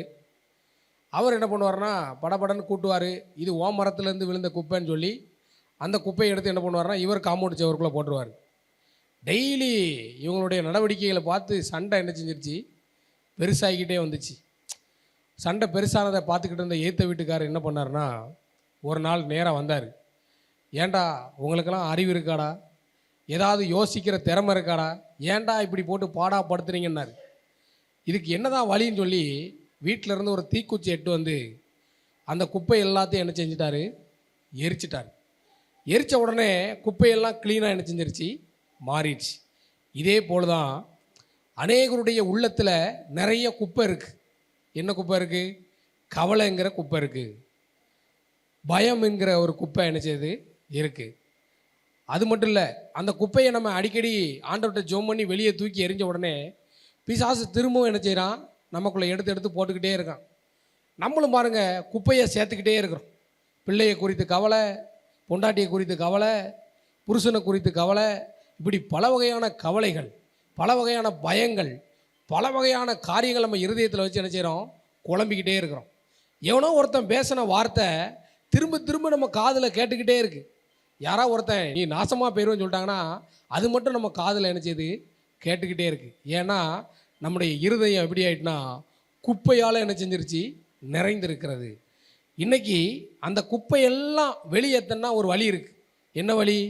ஆண்டவருடைய வசனத்தினால நம்ம இருதயத்தை என்ன செய்யணும், நிறைச்சிக்கிட்டே இருக்கணும். பாருங்கள், யோசுவா புஸ்தகத்தை நம்ம வாசித்து பார்த்தோம் அப்படின்னு சொன்னீங்கன்னா, யோசுவா 1ஆம் அதிகாரம் 8ஆம் வசனத்தில் இருக்குது, இந்த நியாயப்பிரமாண புஸ்தகம் உன் வாயை விட்டு என்ன செய்யக்கூடாது, பிரியக்கூடாது. இதில் எழுதியிருக்கிறபடியெல்லாம் நீ என்ன செய்யணும், செய்ய கவனமாக இருக்கணும். அதை எப்பொழுதும் நீ என்ன செய்யணும், தியானித்து கொண்டே இருக்கணும். அப்போது நீ உன் வழி என்ன செய்வ, வாய்க்க பண்ணுவ, நீ புத்திமானாக இருப்பேன்னு சொல்லி என்ன செஞ்சிருக்கு, போட்டிருக்கு. பாருங்கள், ஆண்டவர் எழுதி கொடுத்த வாக்கு தத்தங்கள் எல்லாத்தையும் நம்ம மறந்துடுறோம். அவர் நம்மளை பார்த்து என்ன சொல்கிறாரு, நான் உன் கூட இருக்கிறேன், நான் உன்னை விட்டு என்ன செய்ய மாட்டேன், விலக மாட்டேன், உன்னை உள்ளங்கையில் என்ன செஞ்சுருக்கேன், வரைஞ்சிருக்கேன், நான் பாரு உனக்கு ஆறுதலாக இருப்பேங்கிறாரு, நான் உன்னை அன்பு செலுத்துவேங்கிறாரு, உன் கூடவே இருப்பேங்கிறாரு, நான் உன்னை விட்டு விலக மாட்டேன், வாதை உன் கூடாரத்தை என்ன செய்யாது, அணுகாது. இப்படி நிறைய வாக்கு தத்தங்களை நமக்கு ஆண்டவர் சொன்னாலும் ஆண்டவர் சொன்ன வாக்கு தத்தங்களை எல்லாத்தையும் மறந்துட்டு யாரோ ஒருத்தங்க பேசின வார்த்தைகளை நம்ம மனசுக்குள்ளே சுமந்துக்கிட்டு குப்பையாக என்ன செய்கிறோம், இருக்கிறோம். இன்றைக்கி ஆண்டவர்கிட்ட நம்ம செய்ய வேண்டியது ஒன்றே ஒன்று தான். அவர்கிட்ட ஒரு ஜெபம் பண்ணிட வேண்டியதான். ஆண்டவரே, என் உள்ளத்தில் இருக்க குப்பையெல்லாம் என்ன செய்கிறேன், வெளியே எடுத்து போடுறேன், நீங்கள் அதெல்லாம் என்ன செஞ்சுருங்க, எரிச்சிருங்க. எனக்கு ஒரு இருதயத்தில் என்ன நினச்சிங்க, உங்களுடைய வார்த்தைகளை எழுதுங்கன்னு சொல்லி ஆண்டவருடைய வார்த்தையை நம்ம இருதயத்தில் எழுத எழுத எழுத குப்பையெல்லாம் என்ன செஞ்சிடும், ஓடி போயிடும். அதனால் நம்ம ஆண்டவர்கிட்ட என்ன செய்வோம்னா, நம்மை ஒப்பு கொடுப்போம், பரிசுத்த ஆவியினால் நம் நிரம்புவோம். நம்ம எல்லாம் ஆண்டவர் என்ன செய்வார், பலப்படுத்துவார். எனக்கு தெரிஞ்ச ஒரு தாத்தா, அவருக்கு நிறைய வியாதி இருக்குது, ஆனால் அவர் ஊழியம் செய்வார். அவர்கிட்ட போய் கேட்டிருக்கேன், நேற்று நைட்டு தானே முட்டு வலின்னு சொல்லி நீங்கள் போய் படுத்திருந்தீங்க தாத்தா, ஏன் இன்றைக்கி காலையில் எழுந்து ஊழியத்துக்கு கிளம்பிட்டீங்க அப்படின்னு சொல்லும்போது அவர் சொல்லுவார், இந்த சந்தோஷமான வார்த்தைகளை எல்லாருக்கும் என்ன செய்யணும், சொல்லலைன்னா எனக்கு என்ன வராது, தூக்கம் வராதுன்னு சொல்லி பாடுகளையும் துக்கங்களையும் சுமந்து கொண்டு ஆண்டவருக்காக ஊழியம் செய்த அநேகருடைய இருதயங்கள் வசனத்தினால் நிறைஞ்சிருந்துச்சு. இன்றைக்கி நம்முடைய வாழ்க்கையும் ஆண்டவருடைய வசனத்தினால் நிறைந்திருக்குமானால் நாமும் யாரோ பேசின வார்த்தைக்காக என்ன செய்ய மாட்டோம், கவலைப்பட மாட்டோம். நம்மை படைத்த ஆண்டவருடைய வார்த்தைகளை எண்ணி எண்ணி என்ன செய்வோம், சந்தோஷப்பட்டிருப்போம். ஆண்டவர் உங்களை ஆசீர்வதிப்பாராக. இதை கேட்குறது மட்டும் நம்முடைய வாழ்க்கையில் இருக்கக்கூடாது. இதை நம்ம செயல்படுத்தினோம்னா நம்ம சந்தோஷமாக இருக்கலாம். நீங்கள் வேணால் இன்னிலேருந்து என்ன செய்யுங்க, ட்ரை பண்ணி பாருங்கள். ஆண்டவருடைய வார்த்தையை உங்கள் இருதயத்தில் எழுதிக்கோங்க. என் வாழ்க்கையில் கூட நான் இப்படி ஒரு சம்பவத்தை எழுதினேன். நிறைய கெட்ட வார்த்தை பேசுவேன். ஒரு நாள் ஒரு வசனம் படித்தேன், கெட்ட வார்த்தையை உங்கள் வாயிலிருந்து என்ன செய்யக்கூடாது, புறப்படக்கூடாது. கெட்ட வார்த்தை வரும்போதெல்லாம் அந்த வசனத்தை சொல்லுவேன், கெட்ட வார்த்தை உன் வாயிலிருந்து என்ன செய்யக்கூடாது, புறப்படக்கூடாது. கெட்ட வார்த்தை உன் வாயிலிருந்து புறப்படக்கூடாதுன்னு அடிக்கடி என் வாயிலேருந்து இந்த வார்த்தையை சொல்லி சொல்லி இப்போ நான் கெட்ட வார்த்தையை என்ன செய்யலை, பேசுகிறதில்லை. அல்லேலூயா. அதனால் ஆண்டவருடைய வார்த்தைகள் தான் நம்மை சரி பண்ணும், நம்மை புத்திமானாய் மாற்றும், நம்முடைய வழிகளை வாய்க்க பண்ணும். வழிகளை வாய்க்க பண்ணுகிற நல்ல வழிகளை நாம் கடைபிடித்து செயல்படுவோம். ஆண்டவர் உங்களை ஆசீர்வதிப்பார். இது வேண்டாத கழுதை, இது ஆகாத கழுதை, இந்த கழுதை வீட்டில் இருந்துச்சு அப்படின்னு சொன்னால் இது வீட்டுக்கு தான் பாரம், நம்ம குடும்பத்துக்கு தான் பாரம். நான் இருந்து என்ன பிரயோஜனம், நான் அந்த உலகத்தில் வாழ்ந்து என்ன பிரயோஜனம், நான் ஒருத்தருக்குமே ஆகாதவளாக இருக்கிறேனே, ஆகாதவனாக இருக்கிறேனே அப்படின்னு சொல்லி நம்ம நினைக்கலாம். வேண்டான்னு சொல்லி ஒதுக்கப்பட்ட கழுதை, வயதாயிருச்சின்னு சொல்லி தள்ளப்பட்ட கழுதை.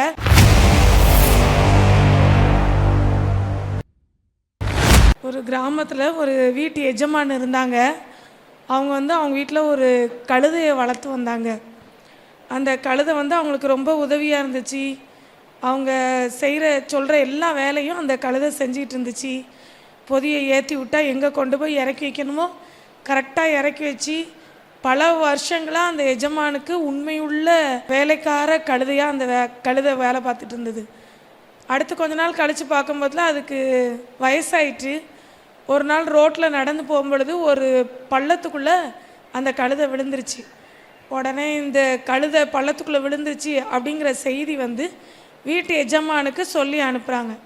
அப்போது அந்த வீட்டு எஜமான் யோசிக்கிறாரு, இத்தனை வருஷம் இந்த கழுதை நமக்கு பிரயோஜனமாக இருந்துச்சு, நம்ம சொல்கிற வேலையெல்லாம் செஞ்சிச்சு, ஆனால் இப்போ அந்த கழுதைக்கு என்ன செஞ்சிருச்சு, வயசாயிருச்சு. இனிமேல் இந்த கழுதைக்கு நம்ம தீவனம் வச்சு இதற்கு வேண்டிய எல்லா காரியங்களையும் நம்ம பார்த்து செலவழிக்கிறதெல்லாம் வீணாக போயிடும். அதனால் இதை அப்படியே விட்டுருவோம், அது சாகட்டும், அந்த குழியிலே கிடக்கட்டும் அப்படின்னு சொல்லி செய்தி சொல்லி அனுப்புகிறாரு. ஆனாலும் மனசு கேட்கல. ரோட்டில் போகிறவங்க வாரவங்க எல்லாரும் மறுபடியும் அந்த எஜமானுக்கு சொல்லிக்கிட்டே இருக்காங்க, ஐயோ உங்கள் கழுதை கணக்கிது, பயங்கர சத்தத்தோடு கணக்கிது, நீங்கள் ஏதாவது செய்யுங்க, இதை காப்பாற்றுறக்கு ஏதாவது முயற்சி எடுங்க அப்படின்னு சொல்லி மறுபடியும் அந்த வீட்டு எஜமானுக்கு செய்தி சொல்லி அனுப்புகிறாங்க. சரி, இப்போ மக்கள்லாம் விடமாட்டாங்க போல், இதை எப்படியாவது ஒரு வழி பண்ணணும் அப்படின்னு சொல்லி அவங்க வீட்டில் இருந்த வேலைக்காரங்கிட்டலாம் சொன்னாங்க, இது ஒரு பெரிய குழிக்குள்ளே விழுந்திருக்கு, இதை நம்ம காப்பாற்றணும்லாம் நான் உங்கள்கிட்ட சொல்லலை, அந்த குழியை நீங்கள் மூடிடுங்க, எப்படினாலும் அந்த குழியை இருக்கிறது ஜனங்களுக்கு ஒரு ஆபத்தான காரியமாக தான் இருக்கும், இந்த குழியை பேசாமல் மண் போட்டு நிரப்பி மூடிடுங்க அப்படின்னு சொல்லிட்டாங்க. உடனே அங்கே அந்த வீட்டில் வேலை பார்த்த வேலைக்காரங்களாம் அந்த தெருவுக்கு போகிறாங்க. அந்த குழியை மூடுறதுக்காக ஒவ்வொரு தட்டு மண்ணையாக தோண்டி தோண்டி நினச்சிறாங்க குழியில் போட்டுக்கிட்டே இருக்கிறாங்க. ஒருவேளை நல்ல சலிச்ச மண்ணாக நல்ல சாஃப்டான மண்ணாக போட்டு குழி என்ன செய்ய மாட்டாங்க, நிரப்ப மாட்டாங்க. எங்கெல்லாம் கிடக்குதோ குப்பை, பெரிய மரம் கிடக்கா போடு, பெரிய பாறாங்கல் கிடக்கா உள்ளே தூக்கி போடு அப்படின்னு சொல்லி ஒவ்வொன்றையாக தூக்கி தூக்கி என்ன செஞ்சிட்ருக்காங்க, அந்த குழிக்குள்ளே போட்டுக்கிட்டே இருக்காங்க. எல்லாம் ஆளுக்கு வேலை பார்க்குறாங்க. குழி கொஞ்சம் கொஞ்சமாக அடைக்கப்பட்டு அப்படியே பாதி அளவுக்கு போட்டு மண் போட்டு மெத்தியாச்சு. ஆனால் ஒவ்வொரு தட்டு மண்ணும் அந்த கழுதை மேலே விழும்பொழுது அந்த கழுதை 4 காலையும் முடக்கிக்கிட்டு குவே குவேன்னு கத்திக்கிட்டு கணச்சிக்கிட்டு உள்ளேயே அமுங்கி கிடக்கலை. அது ஒவ்வொரு தட்டு மணலும் அது மேலே விழும்பொழுது ஒரு ஜம்ப் என்ன செஞ்சிச்சு, மேலே ஏறி வந்தது. இப்படியா ஒவ்வொரு ஜம்பாக ஏறி ஏறி வந்து கடைசி 1 அடி தூரத்தில் அந்த மண் விழுந்து அந்த குழி மூடிடும். அப்படிப்பட்ட சூழ்நிலையில் ஒரே ஜம்பில் என்ன செஞ்சிருச்சு, மேட்டுக்கு வந்துருச்சு. இது ஒரு சாதாரண வேடிக்கையான ஒரு கதையாக இருக்கலாம். ஆனால் இந்த கதையிலேருந்து ஆண்டவர் நம்ம கற்றுக் கொடுக்குற பாடம் என்ன, சத்தியம் என்ன அப்படின்னு சொல்லி நம்ம யோசித்து பார்த்தோம் அப்படின்னு சொன்னால், இன்றைக்கி நம்முடைய வாழ்க்கையிலையும் நம்மளை இங்கே இருக்கிறவங்க எல்லாரையும் பார்த்து நம்ம வீட்டாட்கள்லாம் நினச்சிருப்பாங்க, இது வேண்டாத கழுதை, இது ஆகாத கழுதை, இந்த கழுதை வீட்டில் இருந்துச்சு அப்படின்னு சொன்னால் இது வீட்டுக்கு தான் பாரம், நம்ம குடும்பத்துக்கு தான் பாரம், எதாவது செஞ்சு தொலையிட்டோம் அப்படின்னு சொல்லி என்ன செஞ்சுருப்பாங்க, அனுப்பி வச்சுருப்பாங்க. ஒருவேளை அவங்க ஒரு பக்கம் அனுப்பி வச்சுருக்கலாம். இங்கே இருக்கிற நம்மளே நிறையா நேரம் என்ன செய்வோம், ஃபீல் பண்ணுவோம், நான் இருந்து என்ன பிரயோஜனம், நான் அந்த உலகத்தில் வாழ்ந்து என்ன பிரயோஜனம், நான் ஒருத்தருக்குமே ஆகாதவளாக இருக்கிறேனே, ஆகாதவனாக இருக்கிறேனே அப்படின்னு சொல்லி நம்ம நினைக்கலாம். ஆனால் அந்த வேண்டான்னு சொல்லி ஒதுக்கப்பட்ட கழுதை, வயதாயிருச்சின்னு சொல்லி தள்ளப்பட்ட கழுதை, அது வாழ்க்கையில் நம்ம சாகந்தாண்டி ஏதாவது செய்யணும் அப்படின்னு சொல்லி அதற்கு வந்த எல்லா தடை கற்களையும் படிக்கற்களாக வச்சு மேலே வந்துச்சு. இன்றைக்கி நம்முடைய வாழ்க்கையில் ஏற்படுகிற எல்லா தடை கற்களையும் நம்ம படிக்கற்களாக வச்சு நம்ம முன்னுக்கு வரும்படி ஆண்டவர் விரும்புகிறாரு. ஒருவேளை தடை கற்கள் என்ன மாதிரி தடை கற்கள் அப்படின்னு சொல்லி உங்களுக்கு தான் தெரியும். நீங்கள் ஆண்டவர்கிட்ட நீங்கள் கேட்கும் பொழுது ஆண்டவர் சொல்லுவார், ஒருவேளை உங்களுடைய சரீரத்தில் இருக்கிற பலவீனம் ஒரு தடைக்கல்லாக இருக்கலாம், உங்களுடைய வாழ்க்கையில் ஏற்படுகிற ஒரு பிரச்சனை உங்கள் வாழ்க்கையில் முன்னேற்றத்தை அடைய முடியாதபடி ஒரு தடைக்கற்களாக இருக்கலாம். எந்த தடைக்கற்களாக இருந்தாலும் சரி, அதை நம்ம ஆண்டவர்கிட்ட கொடுக்கும் பொழுது அந்த தடைக்கல்லை படிக்கெல்லாம் மாற்ற ஆண்டவர் நம்ம கூட இருக்கிறாரு. ஆகாது என்று சொல்லி தள்ளப்பட்டவங்கள அவர் மூளைக்கல்லாக்குற தெய்வமாக இருக்கிறாரு. ஆகாது என்று தள்ளப்பட்ட கல்லே வீட்டின் மூளைக்கல் ஆயிற்று அப்படின்னு சொல்லி நம்ம சங்கீதத்தில் நம்ம வாசிக்கிறோம். இன்றைக்கி நம்முடைய வாழ்க்கையிலையும் எல்லாராலையும் ஒதுக்கப்பட்டவங்களா, வேண்டான்னு சொல்லி தள்ளப்பட்டவங்களா நீங்கள் இந்த இடத்துல அமர்ந்திருந்தாலும் நீங்கள் ஆண்டவரை சுமக்கிற கழுதையா, இந்த கழுதை எனக்கு வேணும் அப்படின்னு சொல்லி ஆண்டவர் உங்களை ஒவ்வொருத்தரையும் பார்த்து இல்லை உங்களை அன்போடு அழைக்கிறாரு. நீ ஏன் கழுதம்மா, நீ என்ன சுமக்க வந்திருக்கிற, நான் ஒரு நாளும் உன்னை தள்ளவே மாட்டேன், நான் உன் மேலே அமர்ந்திருந்து பயணம் செய்ய விரும்புகிறேன் அப்படின்னு சொல்லி ஆண்டவர் சொல்கிறாரு. இந்த நாளிலே ஆண்டவரை சுமக்கிற கழுதையா, இன்னைக்கு என்னுடைய எஜமான் எனக்கு என்ன பணியை வைத்திருக்கிறாரோ அந்த பணியை செய்து முடிக்கிற ஒரு கழுதையா நீங்கள் வாழணும் அப்படின்னு சொல்லி என் தேவாதி தேவன் விரும்புகிறாரு. அந்த விருப்பத்தை நிறைவேற்றுறவங்களா ஒவ்வொரு நாளும் நம்ம வாழும்படி நம்முடைய வாழ்க்கையை அர்ப்பணிப்போம். வணக்கம். ஆண்டவர் இயேசு கிறிஸ்துவின் நாமத்தினாலே இந்த ஆமென் டிவி நேயர்களுக்கு என்னுடைய அன்பின் வாழ்த்துக்கள். எல்லோரும் நல்லா இருக்கிறீங்களா? கிராம மிஷினரி இயக்கம் ஊழியங்களுக்குள்ளே நான் நின்றுக்கிட்டு பேசிகிட்ருக்கேன். நான் ஒரு டாக்டர், நான் பெங்களூரில் இருக்கேன். இந்த இயக்கங்களோட எங்களோட தொடர்பு ஒரு சில வருஷங்களாக, ஒரு 7 வருஷங்களாக இருக்கிறது. நல்லா ஊழியம் செய்து கொண்டு இருக்கிறாங்க ஆமென் டிவி மூலமாக. இப்போது ஆகஸ்ட் 15 ஒரு வாலிபர் எழுப்புதல் முகாம் ஒன்று ஏற்பாடு பண்ணியிருக்கிறாங்க. அந்த வாலிபர் எழுப்புதல் முகாமுக்கு நீங்கள் உங்களோட பிள்ளைங்களை அனுப்புனா அவங்களுக்கு அது ரொம்ப பிரயோஜனமாக இருக்கும். நிறைய பிள்ளைங்க எந்த வழியில் போகணும் அப்படிங்கிறது தெரியாமல் அவங்க ஒரு ஃபோக்கஸ் இல்லாமல் போய் கொண்டு இருக்கிறாங்க. அதுதான் இந்த காலகட்டத்தில் நடந்துகிட்ருக்கு. அது உங்கள் பெற்றோராகி உங்களுக்கு, இல்லை உங்கள் சர்ச் பாஸ்டராக இருந்தாலும் எல்லாருக்குமே அது ஒரு பாரத்தை கொடுக்குறதா இருக்கும். நாங்கள் என்ன நினைக்கிறோன்னா, இந்த ஒரு முகாமுக்கு நீங்கள் அனுப்புனீங்கன்னா ஆண்டவராக இயேசு கிறிஸ்துவோடைய வல்லமை அவங்கள தொடும். அவங்களோட வாழ்க்கை மாறும், அவங்களோட ஃபோக்கஸ் மாறும், அவங்களோட நினைவுகள், அவங்களோட போக்குகள், அவங்களோட யோசனைகள் எல்லாமே ஒரு மாறும். ஒரு ஆண்டவரால் தொடப்பட்டால் அவங்கக்கிட்ட ஒரு மாறுதலை பார்ப்பீங்க. ஆண்டவர் அவங்க வாழ்க்கையை கட்டுவார், ஆண்டவர் அவங்கள உயர்த்துவார், ஆண்டவர் எல்லாத்தையும் அவங்களுக்கு செஞ்சு முடிப்பார் அப்படின்ற ஒரு நம்பிக்கையோடு, அப்படின்ற ஒரு விசுவாசத்தோடு அவங்கள அனுப்பி வைங்க. அது உங்களுக்கு ரொம்ப ஆசீர்வாதமாக இருக்கும், அவங்களுக்கும் ஆசீர்வாதமாக இருக்கும், ரொம்ப பிரயோஜனமாக இருக்கும். அந்த ஒரு ஊழியம், அந்த முகாம் எல்லாம் நல்லபடியாக நடக்கணும்னு நம்ம எல்லாரும் சேர்ந்து ஒரு நிமிஷம் ஜெபம் பண்ணுவோம். ஆண்டவராகிய இயேசு கிறிஸ்து, அவர் வழியாக நாங்கள் திபேதாவிடம் கேட்டுக்கொள்கிற அந்த ஜெபமானது ஆண்டவரே, அந்த நாளைக்கு அந்த இடத்தை நீங்கள் உங்களுடைய பரிசுத்த ரத்தத்தினால சுத்திகரிங்க, உங்கள் பரிசுத்த ரத்தத்தினால பாதுகாத்து கொடுத்துருங்க. இந்த நாளைக்கு நடக்க போகிற எல்லா ப்ரோக்ராம்ஸும், பேசுகிற எல்லோரையும் தேவனே நீர் ஆசீர்வதிங்க. அவர்களுடைய வாயில் வார்த்தைகளை நீங்கள் போடுங்க. சிந்தனைகளும் பேச்சுக்களும் உமக்கு உரியதாக இருக்கணும். ஒவ்வொரு வாலிப பையனையும் பெண்ணையும் அது தொட வேண்டும். அவர்கள் வாழ்க்கையை மாற்ற வேண்டும். அவர்கள் ஒரு பலவான்களாக அங்கிருந்து செல்ல வேண்டும். அப்பா, உம்முடைய துணையோடு, உம்முடைய வல்லமையோடு, உம்முடைய ஆளுமை கடியில் அவங்க வாழணும். ஒரு நல்ல சமாதானமான, சந்தோஷமான, நிறைவான ஒரு வாழ்க்கையை அவர்களுக்கு கொடுத்து ஆசீர்வதிக்கணும். அன்னைக்கு வர எல்லா வாலிபர்களின் மீதும் உடைய கரம் இருக்கணும். அவர்கள் எல்லோரும் ஆசீர்வதிக்கப்படணும். அவர்களை அனுப்பி வைக்க போகிற அது ஒரு சர்ச் பாஸ்டர், சர்ச் குரூப்பாக இருந்தாலும் சரி, இல்லை அவர்களுடைய பெற்றோர்களாக இருந்தாலும் சரி, உறவினர்களாக இருந்தாலும் சரி, எல்லோரையும் ஆசீர்வதி, எல்லோரையும் உடைய இரத்த கோட்டையின் வல்லமைக்குள்ளும் பாதுகாப்புக்குள்ளும் நீங்கள் வைத்து காத்துருங்க. அந்த 15ஆம் தேதியை உடைய கைகளில் கொடுக்குறோம். வல்லமையாக அந்த நாட்களில் நீங்கள் பயன்படுத்துங்க. வல்லமையான காரியங்கள் அந்த நாட்களில் நடக்க உடைய கிருபை இறங்குவதாக. ஆண்டவரே நன்றி. இயேசு கிறிஸ்துவின் வழியாக சகல ஜெபங்களை மேறெடுக்கிறோம். ஜீவனுள்ள நல்ல பிதாவே, ஆமென்.